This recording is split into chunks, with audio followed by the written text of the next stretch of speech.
Hello, this is Targor. This video is a Twitch stream that was not edited, so it's going to look like a Twitch stream. Welcome to my vision of World of Warcraft Classic Plus. The design direction of my vision of Classic Plus is substantially different from that of retail WoW Circus Shadowlands and the private servers Fidel plus Eternal WoW. This is partially because this aims to fix Fidel WoW's many problems first, flesh out Pulse already there second, and add new content third. This is part of a playlist of videos. Check this video's description for a link to the playlist. The document displays my Vision Classic Plus, and the document's version number is 1.5.15. All versions of the document are based upon patch 1.12.2 of World of Warcraft, the one before the Burning Crusade pre-patch. If you just want to know about the general design direction of my Vision of Classic Plus before you otherwise look into this, then watch the introductory video in this playlist, or review the document yourself, and look at the list of major features. The link to the document is on my channel's About page. That, and I do not have a team of people, or however, working with me to make an actual private server out of this. This is all pure design thus far, and it ain't done yet. Now then, onto Alterac Valley changes. First off, to sum up this stuff, instead of taking too long to tell you this stuff, Alterac Valley is basically going to become Old Alterac Valley, except there's going to be no ore nodes and no herbalism nodes, and no exploits when I get around to that part. And there's going to be a third faction to fight, the Winterax Trolls. They will be a considerable threat to both the Alliance and the Horde, such that they will actually go on the offensive against both factions and potentially kill both generals by themselves, thus making both the Alliance and the Horde lose in the same battleground. I'm going to go over this stuff later in the video, but I want to say it now. Anyway, the actual changes. In order to... Where's my cursor?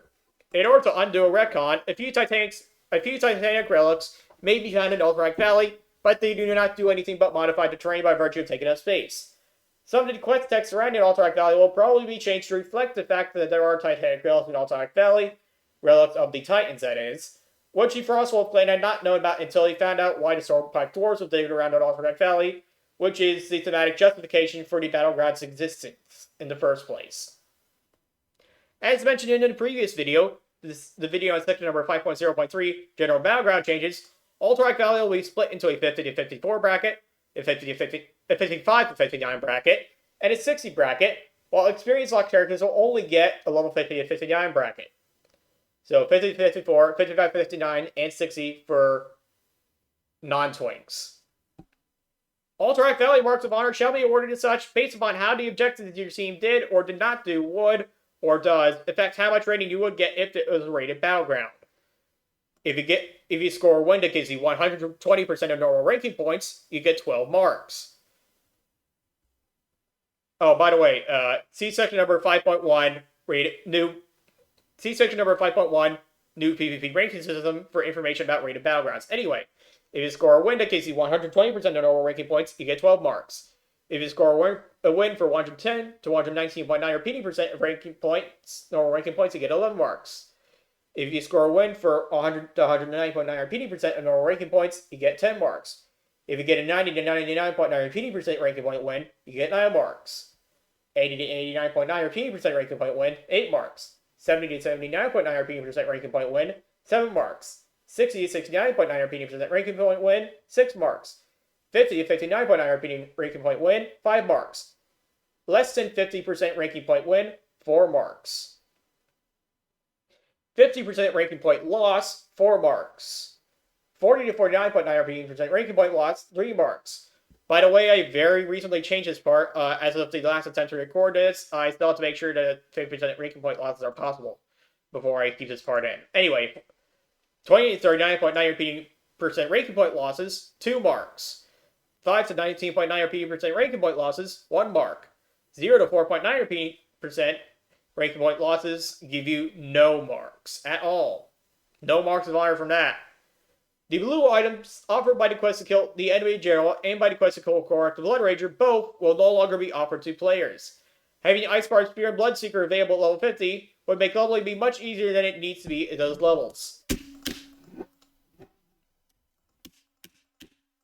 The sub-zones and associated quests that were removed after patch 1.5.0 will be put back into the game, with the sole exceptions to the non-repeatable quest to kill Korak the Blood Ranger and the body part turn-ins. Not due to the body part turn-ins disgusting people with thin skin, but due to them encouraging players to farm reputation of capital cities without, instead of going after the Alterac Valley objectives. This does not mean that Alterac Valley will once again have earth and ore, nor does it mean that items such as Frozen Steel Van Breaches and other such items that drop from the lords will once again drop from the lords in Alterac Valley.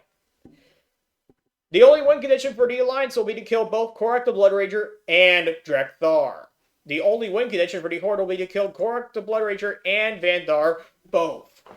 You may only lose in Alterac Valley if the last general left standing is not your general. In this case, Korak the Blood Rager counts as a general, which does indeed mean that the Alliance and Horde can both lose in the same instance of the battleground. Archdruid Pharaoh will, upon receiving enough Storm Crystals or equivalent items from the Winter Trolls, stop accepting all quest turnings, which will be accomplished for making her despawn and be replaced with a different NPC with the same name. This will prevent people of the NPC's faction from forcing the NPC to stay there, and Primalist Sir Loga, the Ram/Wolf Rider commanders, the Seal Masters, the Wing commanders, and the Core Masters will be similarly changed. When I get around to it, you'll no longer be able to hike around the Alliance's bridge in Alterac Valley. They put an obstruction near the top. The Horde will shovel the snow around that's in front of their base's fences and possibly do some mining as well. As such, it'll no longer be possible to enter the Horde space without either going through the front gates or teleporting inside after Frostwolf Insignia or Rune of Recall. This is making it a bit, or getting something inside if I recall correctly. This is to make it a bit easier to defend the Horde space, but only a bit.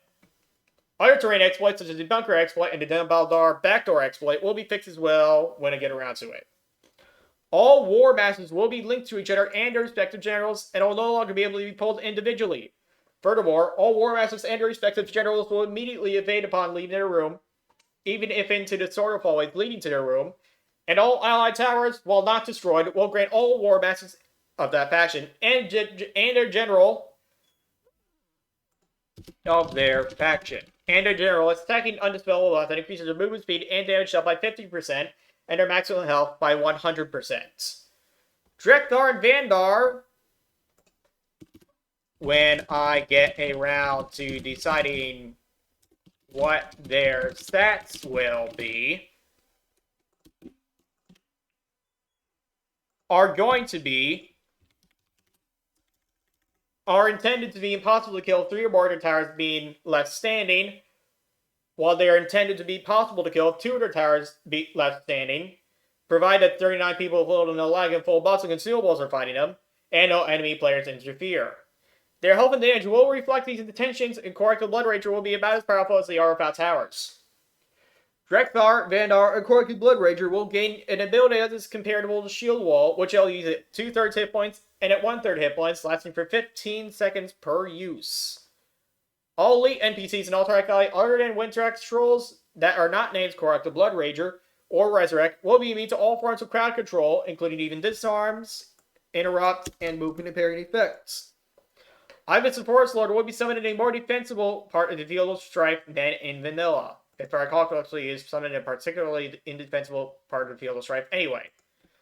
Ivan/Local/Forest/Ice Lord, when he decides to summon him, will attack either the Winterax Tribe or the Frostwolf Clan Stormpike Guard, depending upon which dialogue option is used to summon him. After he defeats the general of the faction that he has told to defeat, he'll fight his way to the other enemy faction if he hasn't won the battleground yet. The air assaults will require different turn-ins to assault the Winterax Trolls than they require to assault the other enemy faction. To attack the Winterax Trolls, the air assault will require only 120 Winterax Soldier Insignia/Flesh turned into Sidor or Goose to begin the aerial assault against them. The ground and cavalry assaults will attack either the Winterax Trolls or the other enemy faction, depending upon which dialogue option is used to begin the assaults. Completing Master Ryson's All-Seeing Eye will show your faction, where all Winterax Trolls and players of the opposing faction are on the big map, that is the full screen map from open with the map button, and also the mini map, at all times being an undispellable buff that persists through death and is given to backfillers and the rest of your faction, and falls off when the battleground ends. Teleporting or being summoned, or if the server resets. For UDC.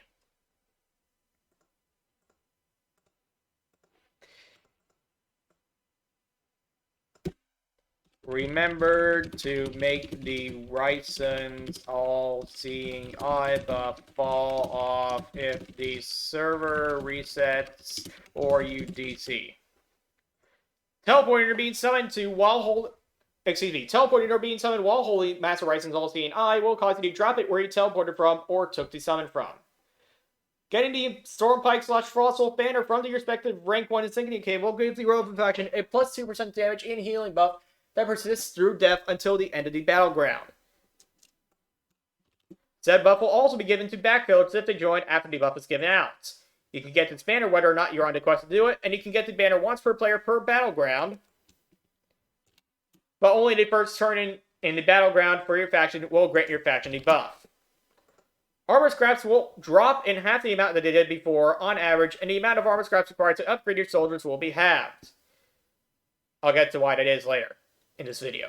Stormpike, Soldier Blood, and Storm Crystals will have their drop rates halved, but half as much will be used to summon either support the Frost Lord or, obviously Forest Lord. Here's the even. Or local Arctic Ice Lord. I wasn't actually looking at my keyboard. The Stormpike Soldier's Flesh and Frostwolf Soldier's Metals will have their drop rates halved, but half as much will be needed to begin the aerial assaults. Alterac Valley Reputation will, outside of non-repeatable quests, be rewarded as follows. During the battleground, killing a hostile general will grant you 194 reputation per general. Killing the Alliance or Horde captain, 62 reputation. Killing Rezerlek, the Winter Axe captain, will give you 62 reputation. Killing the lieutenant or commander of the enemy faction will give you 6 rep. Killing an Air Master gives you 2 rep. Killing an Alliance or Horde guard will give you 2 rep each, stops at honor. Killing a player will give you 1 rep per player until honored. Killing Winter Axe trolls will give you 1 rep per troll until honored. Regular Winter Axe trolls. Killing Iva / Local RD4 / Ice Lord will give you 62 reputation. Having 25 B-sides turn in will give you 12 rep per 25 B-sides. Having 25 beasts in stables will give you 12 rep per 25 beasts in stables. Well, you'll gain 1 rep per 20 armor scraps turned in. Stormpike / Winter Axe Soldier's Blood / Storm Crystals / the new item that's the Winter Axe version will give you 1 reputation per item turned in. Stormpike / Winter Axe Soldier's Flesh / Frostwolf / Winter Axe Soldier Metal / Insignia turned into Sidor / Goose will give you 1 rep per item turned in.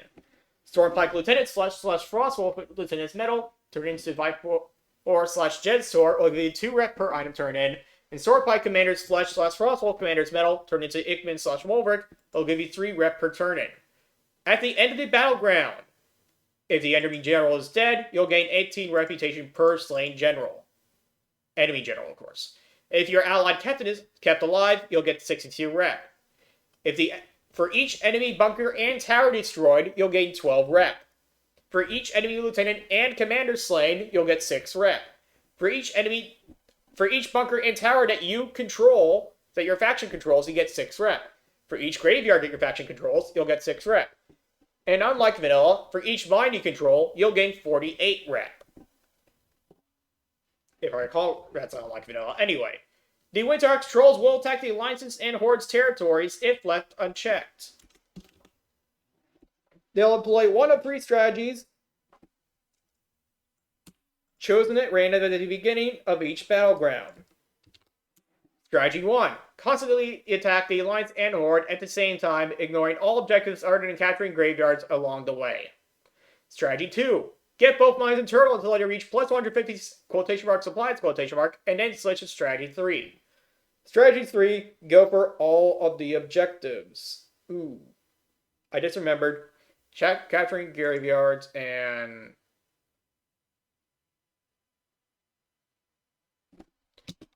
destroying towers along the way.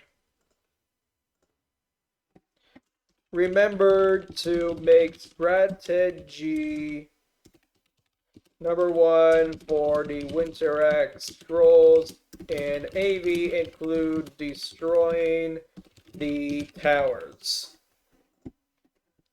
Yeah, strategy number 3, go for all of the objectives, including the mines and the bunkers. Every 30 seconds, all Winterax trolls will gain +1 to their quotation mark supplies quotation mark. This cannot be looted in any way. These supplies of theirs cannot be looted in any way, shape, or form by players. For every 5 Alliance/Horde players/NPCs that are slain by the Winterax tribe, the Winterax tribe will gain +1 to their supplies. For every 2 Winterax trolls that are slain, not including Resurrect or Korak the Blood Rager, all Winterax trolls will lose 1 of their supplies.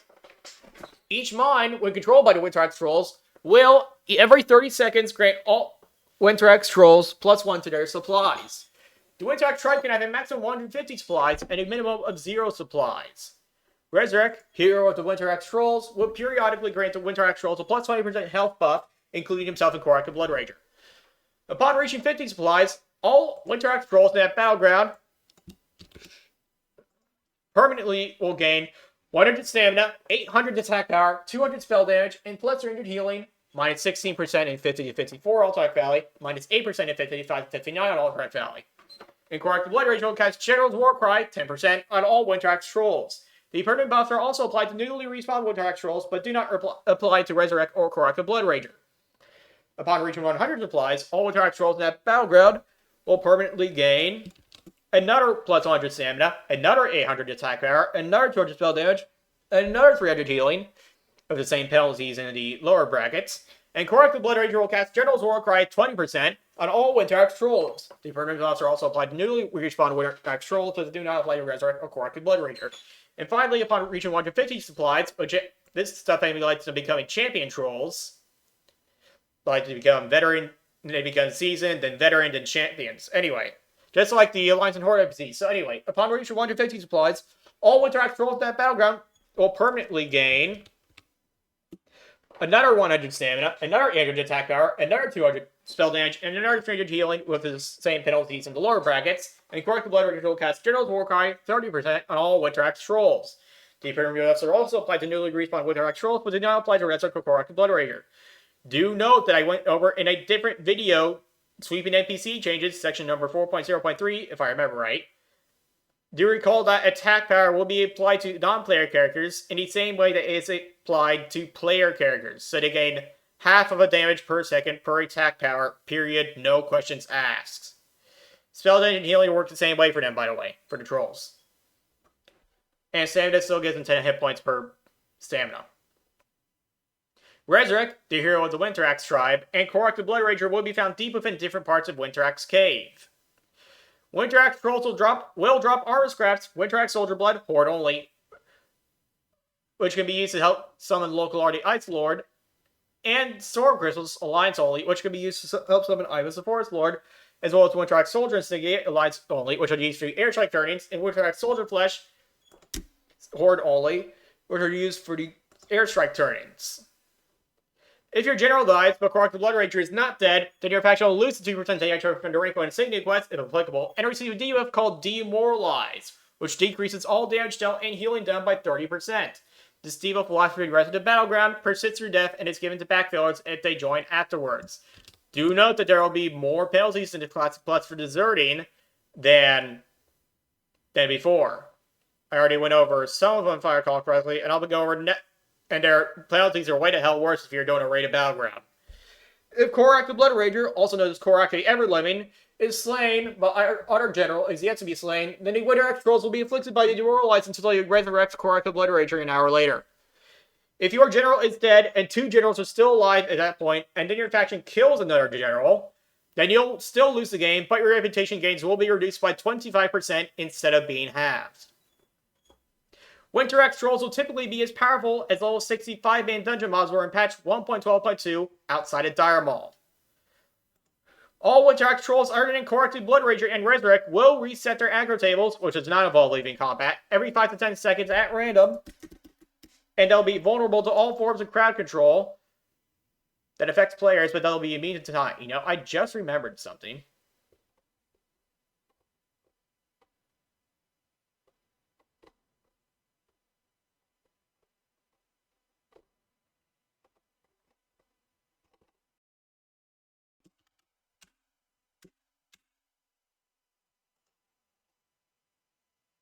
Other than Winter X trolls that are not named Corrupted Blood Ranger or Berserk. Okay, okay, that did not make a contradictory change. Good, good, good. Moving on.